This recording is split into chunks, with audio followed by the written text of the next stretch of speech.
সুপ্রিয় শিক্ষার্থী, অভিভাবকবৃন্দু, আমার সম্মানিত সহকর্মীবৃন্দু, অত্র প্রতিষ্ঠানের শিফট ইনচার্জ মহোদয় এবং আমাদের শ্রদ্ধেয় সম্মানিত প্রিন্সিপাল স্যার, সকলের প্রতি আমার সালাম। আসসালামু আলাইকুম রহমতুল্লাহ। আজকে আমি অষ্টম শ্রেণীর শিক্ষার্থীদের জন্য একটি মুনাফা অধ্যায় থেকে চক্রবৃদ্ধি মুনাফা এবং চক্রবৃদ্ধি মূলধন সম্পর্কে অধ্যায়টি নিয়ে আলোচনা করব। এটা হয়েছে তোমাদের অনুশীলনের 2.2। মুনাফা অধ্যায়ে দুইটা অধ্যায় রয়েছে, একটা হচ্ছে 2.1 আর একটা হচ্ছে 2.2। আমি 2.2 সম্পর্কে আলোচনা করব। তো 2.2 এর মধ্যে দুইটা কথা রয়েছে, একটা হচ্ছে চক্রবৃদ্ধি মূলধন আর একটা হচ্ছে কি চক্রবৃদ্ধি মুনাফা। এখন চক্রবৃদ্ধি মূলধন আর মুনাফাটা আসলে কীভাবে হয়? চক্রকারে মানে প্রতি বছর পর পর কোনো কিছু আবার ফিরে আসাটাকে কী বলে? চক্রাকার বলি আমরা, তাই না? তাহলে আমরা যদি একজন আমানতকারী কোনো টাকা, একটা মনে করে একজন আমানতকারী 1000 টাকা ব্যাংকে রাখলো এবং ব্যাংক তাকে প্রতি বছর শেষে এই টাকার উপর 12% কী দিল? মুনাফা দিল। তাহলে দ্বিতীয় বছরে তার মুনাফা সহ মূলধনটা কত হলো সেটা আমরা একটু দেখি। তাহলে আমি বলেছিলাম আমানতকারী দিলে, একজন আমানতকারী কত টাকা রাখলো? 1000 টাকা ব্যাংকে রাখলো এবং ব্যাংক তাকে কত দিবে? 12% মুনাফা দিবে। হ্যাঁ, তাহলে আমরা সেটা কত আসে দেখো।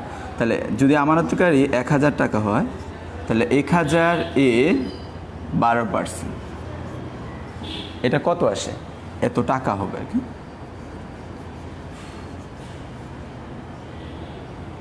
তাহলে আমরা যদি পরবর্তী লাইনটাকে করতে পারি কি, 1000 এ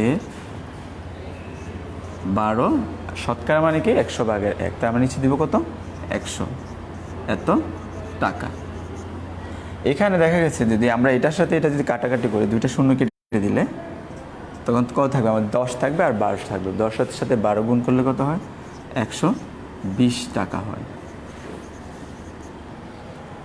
তাহলে আমি বলেছিলাম যে 1 বছর পরে, এটা হচ্ছে তার একজন আমানতকারীর কত হয়েছে? মূলধন রয়েছে কত? আমানতকারী 1000 টাকা রেখেছে এবং ব্যাংক তাকে কত করে দিবে? 12% করে মুনাফা দিবে। তাহলে দ্বিতীয় বছরে তার কত হবে মুনাফা মূলধন? তা দ্বিতীয় বছরে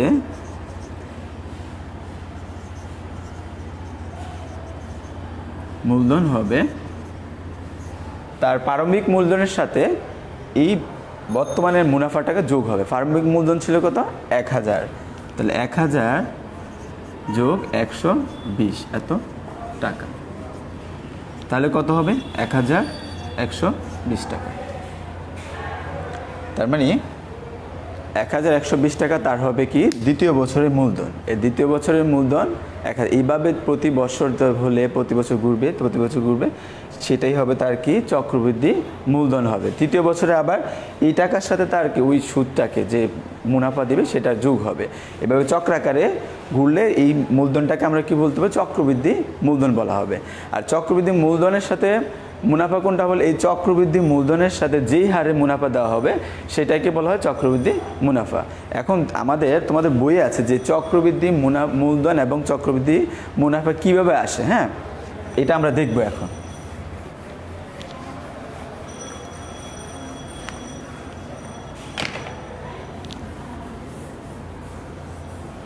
দেখুন তোমাদের বইয়ের এটা কিন্তু দেওয়া আছে, তোমাদের বইয়ের 21 নম্বর পৃষ্ঠা, চক্রবৃদ্ধি মূলধন এবং চক্রবৃদ্ধি মুনাফা কীভাবে হয়।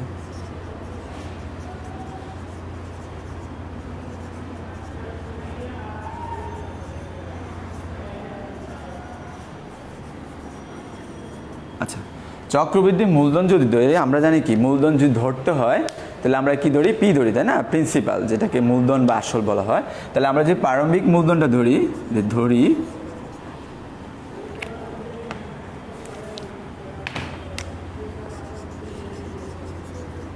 প্রারম্ভিক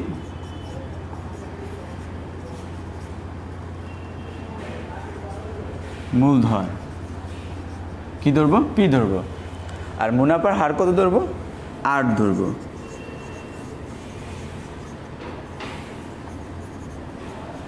আর প্রারম্ভিক মূলধন এবং মুনাফার হার আর ধরবো। তাহলে আমাদের প্রথম বছরান্তে চক্রবৃদ্ধি মূলধন কত হবে?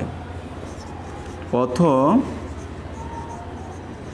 বছরান্তে চক্রবৃদ্ধি মূলধন কত হবে আমাদের পি প্লাস, আমি বলেছিলাম যে আমাদের প্রারম্ভিক মূলধনের সাথে কি করবে, ব্যাংক যে মুনাফাটা দিবে তার গুণফলই হবে। এখন আবার প্রারম্ভিক মূলধন গুণন আর এখানে দেখতে হবে যে প্রারম্ভিক মূলধনের সাথে আমাদের ব্যাংক যেই সুদটা দিবে মুনাফা দিবে সেটা থেকে বের করে যেটা পাবো সেইটার সাথে আমাদের প্রারম্ভিক মূলটা কী হবে, যোগ হবে। তাহলে আমাদের কি হবে, প্রথম বছরান্তে চক্রবৃদ্ধি মূলধন বের হয়ে যাবে। এখান থেকে দেখো আমাদের কি হবে, পি কমন যাতে, পি কমন গেলে এখানে পি নিয়ে আসছি, তাহলে কত এক থাকবে, এক যোগ কত আর, তাহলে এটাই হচ্ছে প্রথম বছরান্তে চক্রবৃদ্ধি মূলধন, এটাই হচ্ছে তার। তাহলে আমরা যদি দ্বিতীয় বছরান্তে বলি,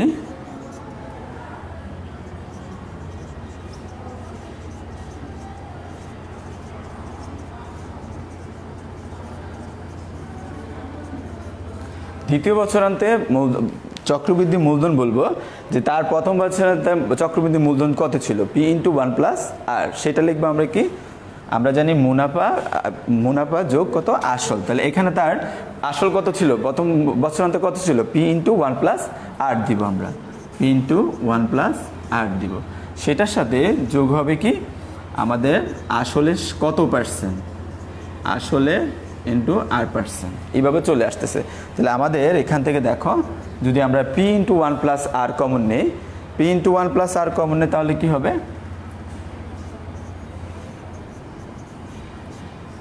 তাহলে আমাদের কি থাকে, পি ইন্টু 1 প্লাস আর কমন থাকলে আমাদের থাকলো যে এখানে কি এইটা তো কমন নিয়ে ফেলাম, এক যোগ আর থাকলো, তাহলে আমরা এটাকে লেখা যায় পি ইন্টু 1 প্লাস আর, দেখো এখানে সূচক কত, এখানে এক এখানে এক, টোটালি কত 2।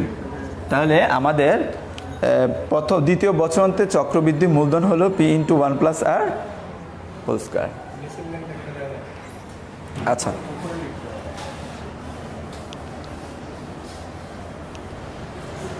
তাহলে আমরা যদি বলি তাহলে n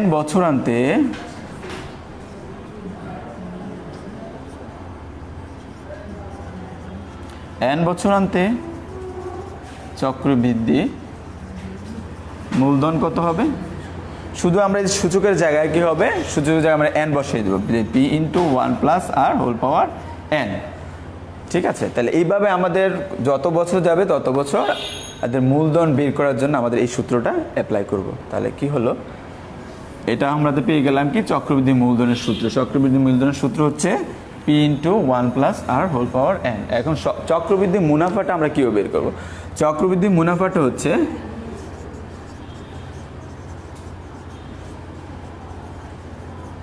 আমরা জানি চক্রবৃদ্ধি মুনাফা হচ্ছে চক্রবৃদ্ধি মূলধন থেকে প্রারম্ভিক মূলধন বাদ দিলে চক্রবৃদ্ধি মুনাফা পেয়ে যাব।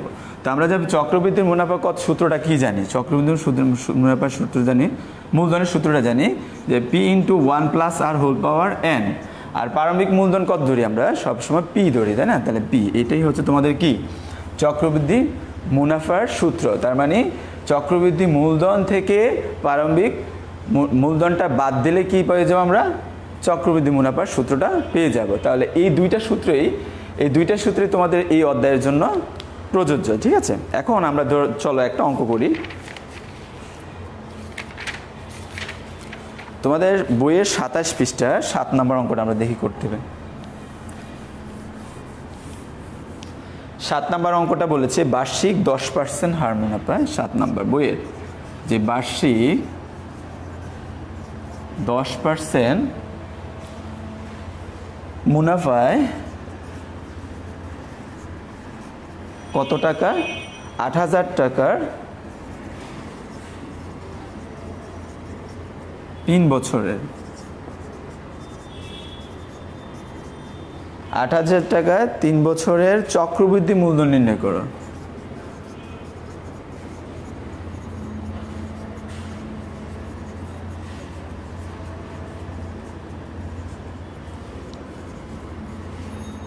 আচ্ছা, তো আমাদের কোশ্চেনটা আসে যে বার্ষিক 10% মুনাফায় 8,000 টাকায় 3 বছরের চক্রবৃদ্ধি মূলধন নির্ণয়। একটু আগে তোমরা চক্রবৃদ্ধি মূলধন সূত্র পেরেছো, যে শিখেছো যে চক্রবৃদ্ধি মূলধনকে সি দ্বারা প্রকাশ করা হয়, সি সমান সমান P into 1 plus R whole power n। তাহলে আমরা এখন লিখব দেওয়া আছে, এখানে আমরা কি কি দেওয়া আছে, দেওয়া আছে এটাকে বলি, এটুককে বলি আমরা কি মুনাফার হার, রেট অফ ইন্টারেস্ট। হ্যাঁ, তোমরা প্রথম অধ্যায়ে শিখেছো যে 2.1-এ যে আই সমান সমান পি আর এন, সেখানে আইকে বলা হয় ইন্টারেস্ট মানে মুনাফা, পিকে বলা হয় মূলধন বা আসল, এনকে বলা হয় সময়, আর কি আরকে বলা হয় রেট অফ ইন্টারেস্ট মানে মুনাফার হার। তাহলে আমাদের এখানে দেওয়া আছে কি মুনাফার হার। মুনাফার হারকে আমরা জানি কি আর দ্বারা প্রকাশ করা, আর ইকুয়াল কত আমাদের 10%, 10% আর কি 10%, 10। তাহলে আমাদের শতকরা জানি, আমরা জানি 10 100/1। তো আমরা কি লিখতে পারি, এটা নিচে আমরা 100 লিখতে পারি। এটাকে যখন কাটবো তোমরা জানো 100কে করলে কাটাকাটি যখন ক্যালকুলেটর ইউজ করবে তখন কি 10কে যখন 100কে 10 দিয়ে বা 10কে 100 দিয়ে ভাগ করবে তখন কি 0.1 আসবে, 0.1 আসবে। তাহলে আমাদের মুনাফার হার পেলাম আমরা 0.1। তাহলে নেক্সট আবার আছে বলেছে মুনাফার 8,000 টাকায়, 8,000 টাকা। তাহলে এটা তোমার হচ্ছে প্রারম্ভিক মূলধন, মূলধনটা। তাহলে মূলধনটা কত, মূলধনকে আমরা কি দ্বারা প্রকাশ করি, পি দ্বারা প্রকাশ করি। তাহলে পি সমান কত 8,000 টাকা। তারপর রয়েছে যে সময় 3 বছর, সময়কে আমরা এন দ্বারা প্রকাশ করি। তাহলে সময় এন ইকুয়াল 3 বছর। আচ্ছা, তাহলে এখানে চক্রবৃদ্ধি মূলধন বের করতে বলছে। চক্রবৃদ্ধি মূলধনের সূত্র আমরা জানি, যে এখন আমরা লিখব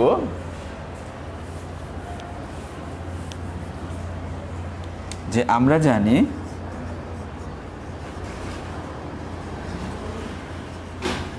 চক্রবৃদ্ধি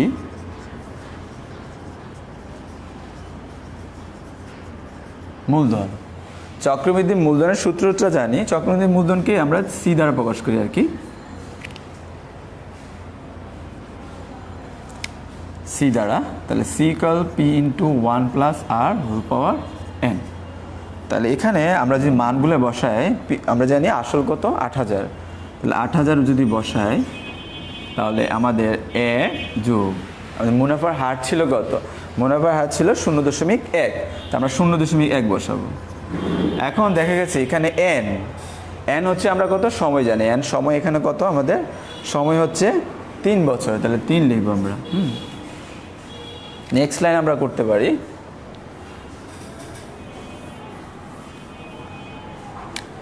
সমান 8,000। এখন এখানে দেখো আমরা ব্র্যাকেটের কাজটা আগে করবো। এখানে ব্র্যাকেটের কাজের মধ্যে হচ্ছে 1 যোগ 0.1। তাহলে 1 যোগ 0.1কে করলে কত 1.1ই হয়। এখানে কত ঘাত কত আমাদের 3। তাহলে আমাদের এই 8,000 গুণন, তোমরা এখন ক্যালকুলেটর ইউজ করতে পারো। এখানে কত 1.3 কয়বার রয়েছে, 3 বার। তাহলে আমরা দেখি একটু ক্যালকুলেটর ইউজ করে 1.3 বার যদি আমরা ইউজ করে দেখো 1.1 গুণন 1.1 গুণন 1.1 আসবে কত, আসবে 1.331 আসবে। কত আসবে 1.331। এখন এই 1.331 সাথে আমরা কত গুণ করব, 8,000 গুণ করে দিব। দাও 8,000 গুণ করে দাও।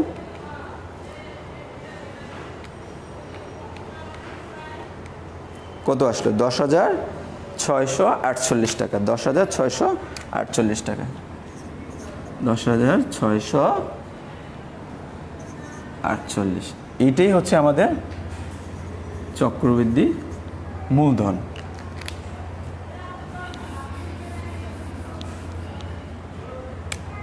সুতরাং চক্রবৃদ্ধি, আমাদের কোশ্চেনটা বলেছিল যে চক্রবৃদ্ধি মূলধন নির্ণয় করো। তো আমাদের অঙ্কটা হয়ে গেছে। চক্রবৃদ্ধি মূলধন কত 10,648 টাকা গেল। এইভাবে তোমরা কি করতে হবে, যদি এই অঙ্কটার মধ্যে আমরা বলতাম যে চক্রবৃদ্ধি মুনাফাটা কি, তাহলে তোমরা কি করতে একটু চেঞ্জ, শুধু এইখানে পি ইন্টু 1+r⁴n মাইনাসটা মাইনাস দিয়ে আমরা কি প্রারম্ভিক মূলধনটা বাদ দিলে আমাদের কি হয়ে যেত চক্রবৃদ্ধি মূলধন বের হয়ে যেত। তাহলে কি এখান থেকে আমরা কি করা যায় চক্রবৃদ্ধি মুনাফা বের করা যেত। সো এইভাবে তোমরা করবা। দেখো পাশে একটা সৃজনশীল আছে, আমরা সৃজনশীলের মধ্যে দেখো তোমাদের এখানে মূলধনে বের করতে বলছে, আবার একই হারে উক্ত মূলধনের জন্য 3 বছর পর সরল মুনাফা এবং চক্রবৃদ্ধি মুনাফার পার্থক্য নির্ণয় করো। তোমরা এখানে তোমাদের বইয়ের মধ্যে যে আরও কতগুলো অঙ্ক আছে না, যেমন ধরো দেখো তোমাদের বই দেখবা যে 9, 10, 11, 9, 10 তারপরে 8, এই অঙ্কগুলা কিন্তু এইটার ভিতরে আছে, এই যে সৃজনশীলটা আছে না, এই সৃজনশীলের ভিতরে আছে। তো সো আমরা এই সৃজনশীলটা করলেই তোমরা কেউ অঙ্কগুলা সমাধান করতে পারবা। আচ্ছা ইনশাআল্লাহ, তাহলে আমরা সৃজনশীলটা সমাধান করি।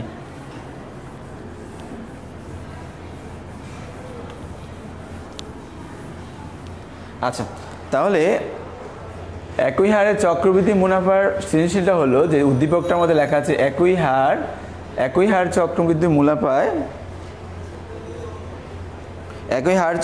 মুনাফায় কোনো মূলধন 1 বছরান্তে সবৃদ্ধি মূল হচ্ছে কত? 19,500 টাকা। এই সবৃদ্ধি মূল আর চক্রবৃদ্ধি মূল একই কথা, সবৃদ্ধি মূল আর চক্রবৃদ্ধি মূল একই কথা। তাহলে একই হারে চক্রবৃদ্ধি মুনাফায় কোনো মূলধন 1 বছরে সবৃদ্ধি মূল হচ্ছে 19,500 টাকা এবং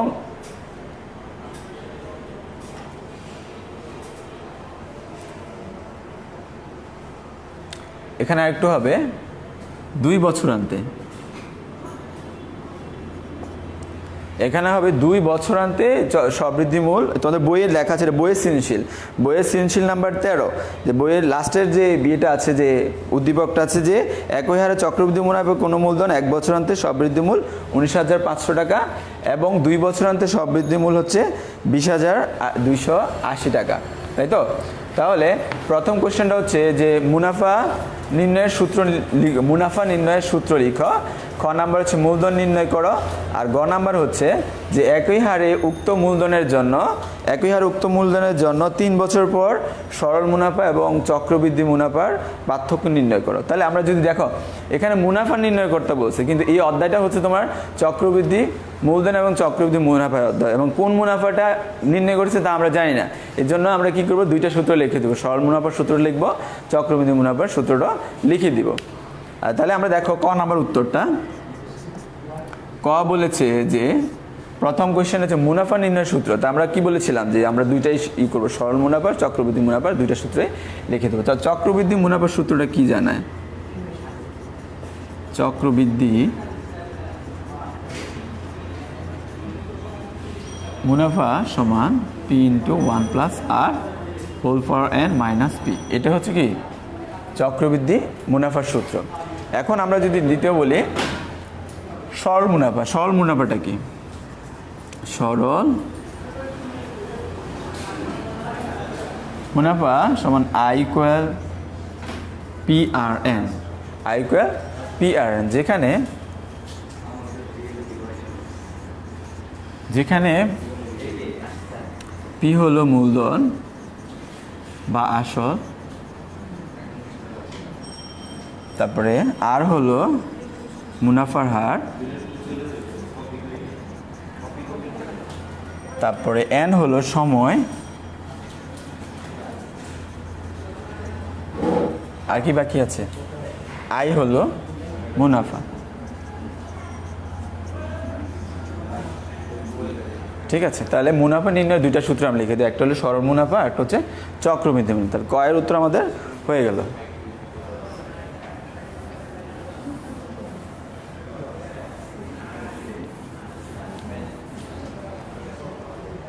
এখন খ বলেছে মূলধন নির্ণয় করো। আমরা জানি মূলধনকে কি দ্বারা প্রকাশ করে? পি দ্বারা প্রকাশ করা হয়। মূলধনকে পি দ্বারা প্রকাশ করা হয়।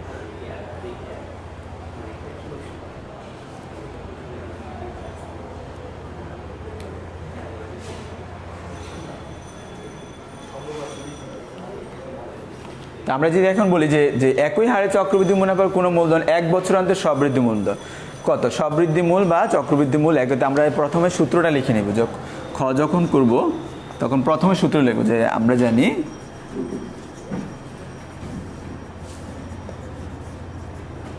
চক্রবৃদ্ধি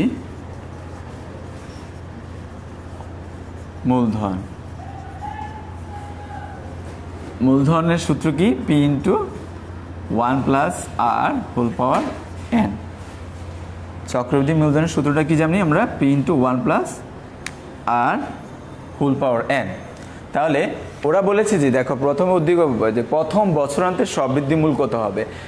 তো প্রথম বছরান্তের সবৃদ্ধি মূলের সূত্রটা আমরা জানি কি, আমরা যদি লিখি যে প্রথম বছরান্তে আমরা সবৃদ্ধি মূলে লিখি, সবৃদ্ধি মূল কি হবে পি ইন্টু 1 প্লাস আর। প্রথম বললে তো আমাদের সূচকে এন এর জায়গা কত হবে 1 হবে, সময় এখানে 1 দিচ্ছি, তাহলে এটা থেকে কি লেখা যায় আর লেখা যায়। তাহলে আরেকটা বলেছে যে দ্বিতীয় বছরান্তে আমাদের কত হবে, দ্বিতীয় বছরের সবৃদ্ধি মূলের সূত্রটা কি আসে দেখো, দ্বিতীয় বছরান্তে সবৃদ্ধি মূল পি ইন্টু 1 প্লাস আর, ওই যে এখানে এন এর জায়গায় কত হবে দ্বিতীয় যেহেতু বছরান্তে তাহলে কত হবে 2 হবে। তাহলে এখানে আমরা দেখলাম যে প্রথম বছরান্তে সবৃদ্ধি মূল হবে পি ইন্টু 1 প্লাস আর, আর দ্বিতীয় বছরান্তে সবৃদ্ধি মূল হচ্ছে পি ইন্টু 1 প্লাস আর স্কোয়ার। তোমাদের প্রথমেই আমি কিভাবে চক্রবৃদ্ধি মূলধন ও চক্রবৃদ্ধি মুনাফা গঠন হয় সেটা একটা ব্যাখ্যা দিয়েছিলাম। তাহলে এখানে আমরা লিখতে পারি শর্ত মত, যখন বলেছে প্রথম বছর সবৃদ্ধি মূল বলেছে কত 19,500, তো এটা একটা শর্তের আসে প্রশ্নমতে লেখা যায়, এবং দ্বিতীয় বছরান্তে কত 20,280 টাকা। এটা আমরা লিখতে পারি যে প্রশ্নমতে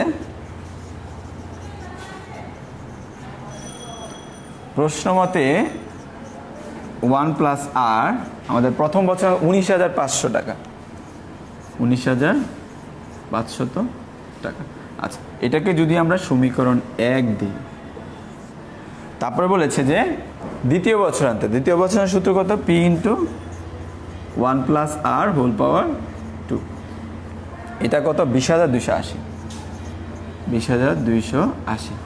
এটা সমীকরণ আমরা কত দিব 2 দেব, সমীকরণ আমরা 2 দেব। এখন দেখা যাক যে আমরা দেখো এখানে P into 1 plus R whole square এখানে 20,280, আর পি ইন্টু 1 প্লাস আর 1 নং সমীকরণ 19,500, কোনটা বড় 2 নং সমীকরণ বড়। তাহলে আমরা যদি 2 নং থেকে 1 নং ভাগ করে দিই দেখো তখন পি পি কাটা যাবে, আর এখান থেকে 1 প্লাস আর 2টা ছিল একটা চলে যাবে। দেখো একটু কীভাবে করা যায়,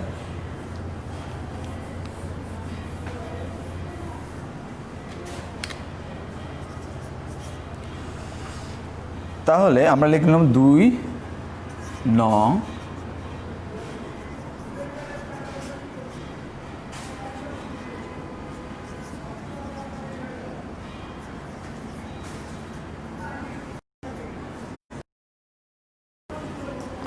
পাই। তাহলে কি হবে আমাদের এভাবে ভাগ করব যে প্রথমে আমরা লিখব P into 1 plus R whole square, তারপর লিখব পি ইন্টু 1 প্লাস আর সমান, আমরা প্রথমে কোনটা লিখেছিলাম 2 নম্বর সমীকরণটা লিখেছি, 2 নম্বর সমীকরণটা আমরা লিখব 20,280, আর তারপরে কত 1 নং সমীকরণ, 1 নং সমীকরণ ছিল 19,000 কত 500।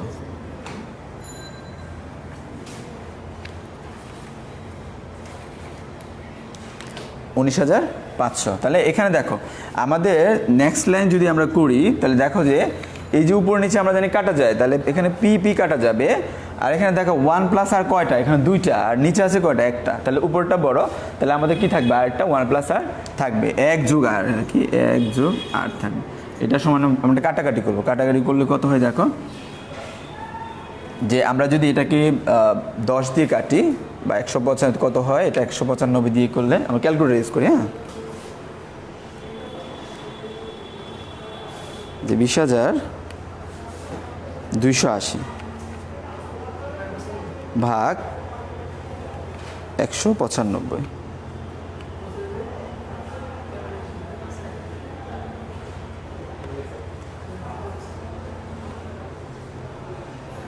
$20,280।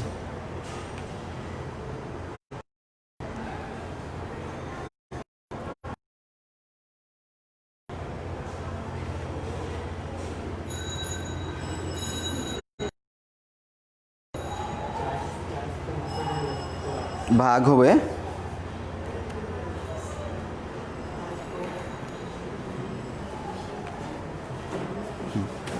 আমরা যদি এখানে করি তাহলে কত হবে আমাদের, এটা করলে নিচে হবে 100 আর এটা হবে ওটা দিয়ে করলে আমাদের 195 দিয়ে ভাগ করে 104 আসবে। তোমাদের ক্যালকুলেটর আমরা করলাম 104। তাহলে নেক্সট লাইন কি হবে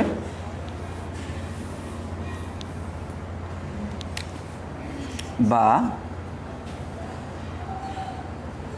1 প্লাস আমরা যদি এখানে আর রাখি তা আর ইকুয়াল কত হলো 104, নিচে হলো 100, আর 1টা পাশে গেলে কী হবে মাইনাস হয়ে যাবে, বা আর ইকুয়াল কত হয় 100 লসাগু আসলো, 100 লসাগু আসলে কত 104 মাইনাস এটার সাথে এটা গুণ হয়ে যাবে, 100-র সাথে 1 কী হয়ে যাবে গুণ হয়ে যাবে, তাহলে 100 একে 100 হয়ে গেল। তাহলে বা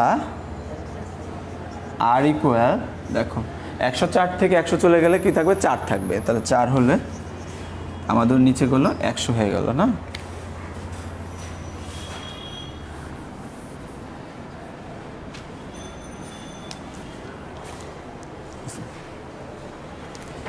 বা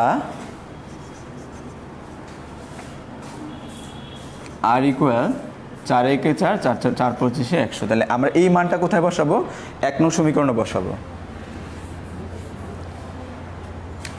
যে আর এর মান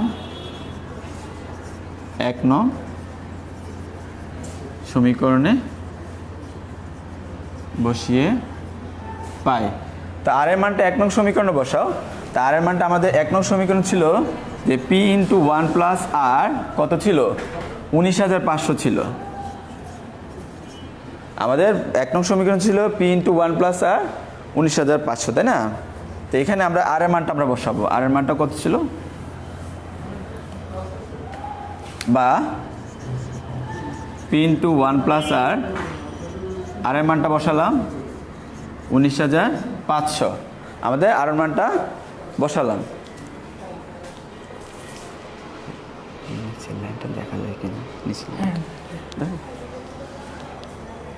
তাহলে আমাদের এখানে 19,500, তাহলে নেক্সট আমরা করব কি হয় দেখো এখানে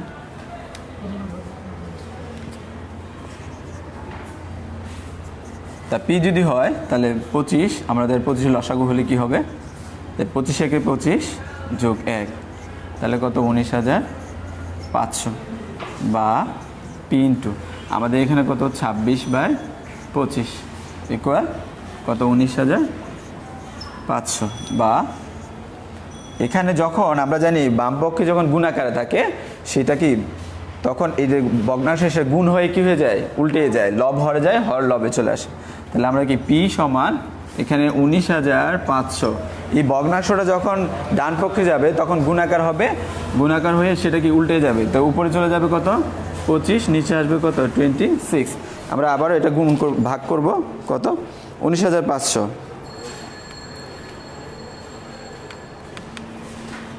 ভাগ 26 কত 750, পি ইকুয়াল এটা কাটলে কত হয় 750 হয়, 750 গুণন 25 কত হয়,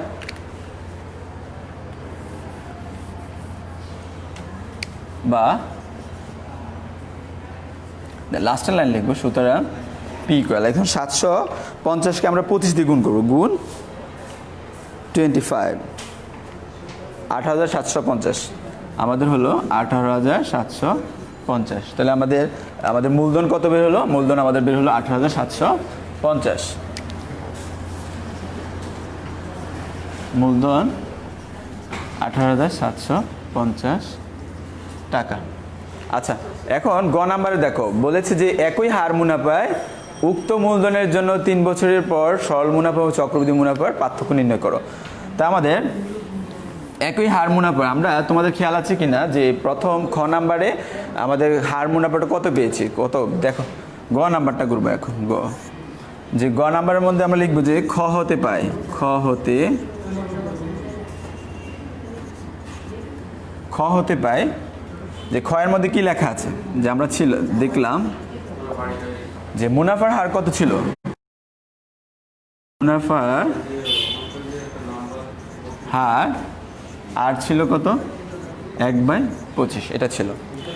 এখন আমাদের ক্ষয়ের মধ্যে আরেকটু অংশ বলেছে যে এইখানে বলেছে একই হার, তাহলে আমরা কি নিয়ে আসলাম মুনাফার হারটা নিয়ে আসলাম, আর ইকুয়াল 1/25/1, আর উক্ত মূলধন কত ছিল, মূলধন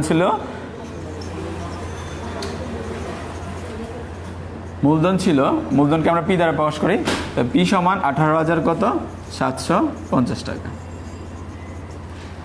আচ্ছা, তাহলে এখন বলেছে যে সময়টা লিখবো, সময়টা কত? 3 বছর।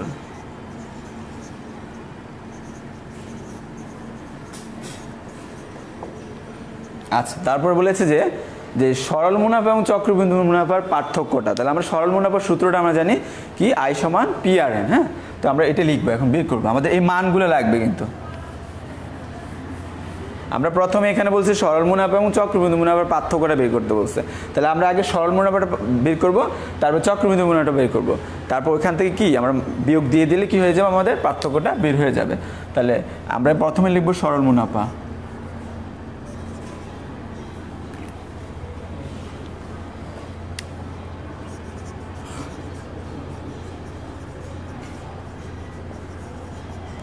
সরল মুনাফা আমরা জানি কি, আই সমান পি আর এন। তাহলে আমাদের পি কত ছিল? পি তো হচ্ছে আমাদের 18,750 গুণন আর হচ্ছে 25/1 আর এন হচ্ছে আমাদের 3। এন হচ্ছে আমাদের 3। তাহলে আমরা নেক্সট লাইন যেটা করব,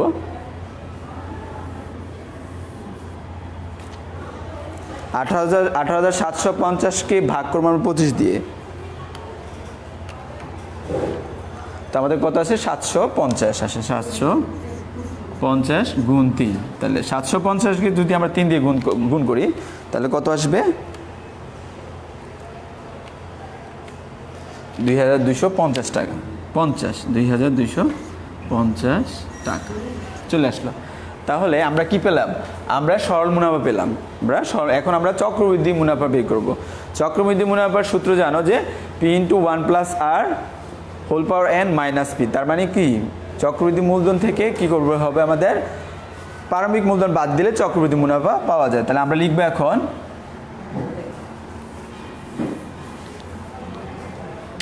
আবার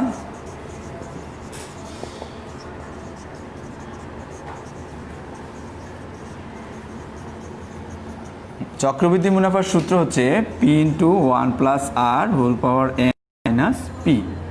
আচ্ছা, তাহলে আমাদের মূলধনটা কত ছিল? মূলধনটা ছিল যে 18,750। 18,750 1 প্লাস আমাদের মুনাফার হারটা কত ছিল? মুনাফার হার ছিল 25/1।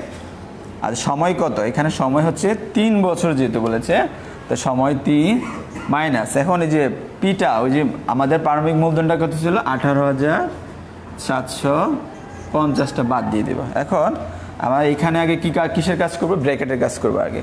ব্র্যাকেটের কাজটা হচ্ছে যে 18,750। তো ব্র্যাকেটে দেখো, এখানে আমরা লসাগু যদি 25 নেই তাহলে কত হবে? এটার সাথে এটা গুণ করলে কত হবে? 25 × 25 আর এই 25 সাথে 25 কী হয়? প্রথমে কি হয়? ভাগ হয়। তারপরে 25 সাথে 25 গুণ করলে ভাগ করলে আমাদের 1 হয়।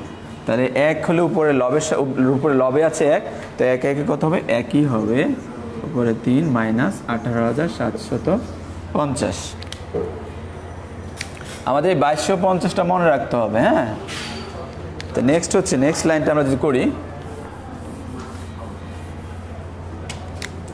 যে 18,750 এখানে হবে কত? 25/26 উপরে হচ্ছে কত? আমাদের 3 মাইনাস 18,750।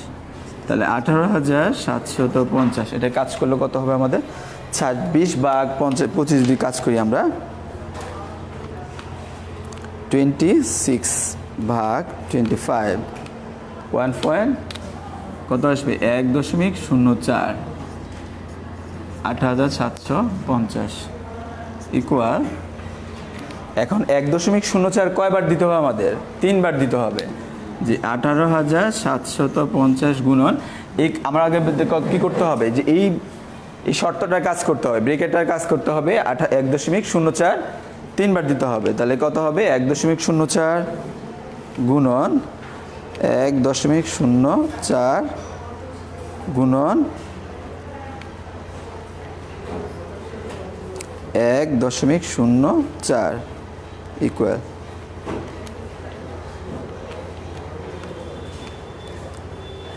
গুণন গুণন 1.04 ইকুয়াল আমাদের আসছে কত 1.12484 মাইনাস 18,750 এই এখন আমরা এখানে কিসের কাজ করব আগে আমরা এখানে আগে গুণের কাজ করব এখানে যে গুণের কাজ করি তাহলে আমাদের গুণ আমাদের মূলধন হচ্ছে 18,750 গুণন 18,750 ইকুয়াল তো কত হয় আমাদের আসে 21,000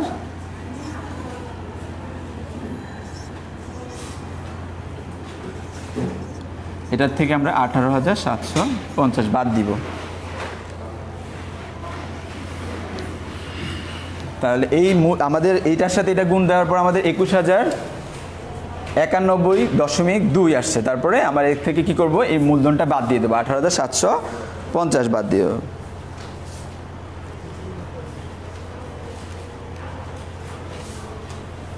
কত আসলো তা আমাদের আসবে 2,341.2 এটা হচ্ছে আমাদের কত চক্রবৃদ্ধি মুনাফা চলে আসছে এটা হচ্ছে আমাদের চক্রবৃদ্ধি মুনাফা তো লাস্টের যে লাইনটা আমাদের লাস্টে একটা লাইন করলে আমাদের অঙ্কটা শেষ তো লাস্টের লাইনটা আমরা লিখবো যে সরল মুনাফা ও চক্রবৃদ্ধি মুনাফার পার্থক্যটা তাহলে আমরা লিখতে পারি যে সুতরাং সরল ও চক্রবৃদ্ধি মুনাফার পার্থক্য দেখো আমাদের চক্রবৃদ্ধি মুনাফা বেড়েছে কত 2,341.2 আর আমাদের সরল মুনাফা ছিল কত 2,250 কোনটা বড় অবশ্যই চক্রবৃদ্ধি মুনাফাটা বড় তা বড় থেকে ছোট আমরা বিয়োগ করে দেব 2,341.2 থেকে আমরা কত করব 2,250 করব তো কত আসবে আমাদের যেটা আমরা বিয়োগ করি তাহলে কি আসবে 2,250 আমাদের আসবে 91.2 টাকা 91.2 টাকা এটাই আমাদের কি উত্তর